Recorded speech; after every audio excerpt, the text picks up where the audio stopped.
April 5th, 2016. This is an idyllic Southern California spring day. As I'm walking out to take the kitchen garbage out, I turn around the corner and pass a big white windowless van. All of a sudden the door swings open and this tall uniformed guy steps out and he has a piece of paper in his hands and he says, "Are you David Daleiden?" And he says, "I'm with the California Department of Justice. We have a search warrant for your home." And he hands me the warrant.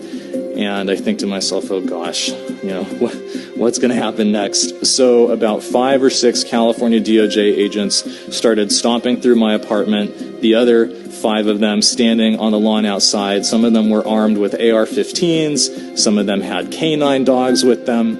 They had come for me.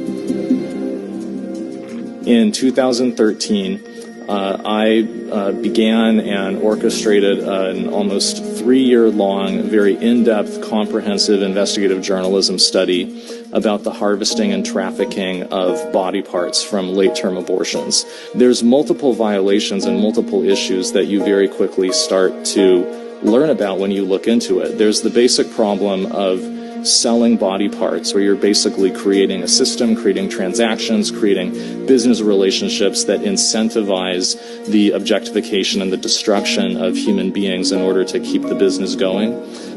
So for about 30 months, we went undercover with the explicit purpose of partnering with some of the biggest Planned Parenthood abortion clinics in the country to send their technicians in, harvest body parts from the abortions that were being done that day, and then package up the parts and ship them off to different customers all around the country, sometimes around the world.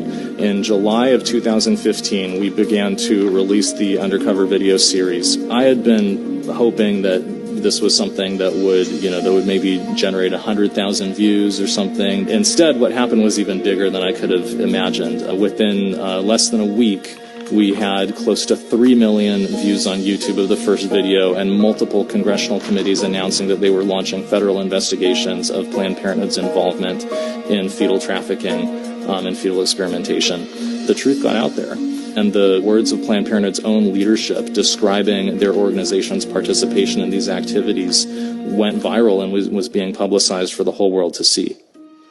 Looking back on it from the information that we know now, I now know what was going on was that Kamala Harris, at the explicit instruction of Planned Parenthood, had targeted me, and me alone, among all undercover video news gatherers in the state of California, to enforce the California video recording law against me and to punish me for speaking the truth about her powerful campaign donors at Planned Parenthood.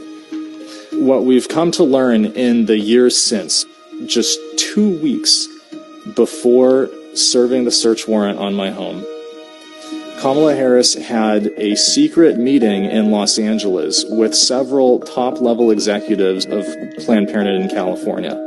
We then found out from the California DOJ investigator reports that Planned Parenthood's top lawyer in California had specifically instructed the California DOJ agents that Planned Parenthood wanted the video equipment and the computers that I was using to publish the videos to be seized, in order to shut me up, in order to prevent me from continuing to publish the truth about Planned Parenthood's involvement in fetal trafficking, and in order to punish me for speaking out with a message that was disfavored by Planned Parenthood and by Kamala Harris in the state of California. I think what people have to understand about organizations like Planned Parenthood and about their political backers like Kamala Harris is that they're shameless, and they will do whatever they have to do in order to promote their agenda. They'll say whatever they have to say, and they are not afraid to use every bit of power at their disposal to force their agenda through.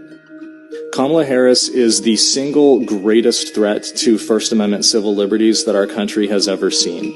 If Kamala Harris is elected to be a heartbeat away from the highest office in the United States of America, you will have someone in the White House who has a radical contempt and disrespect for First Amendment civil liberties, someone who believes that she's entitled to use the powers of her office in order to punish the viewpoints of citizens who disagree with her.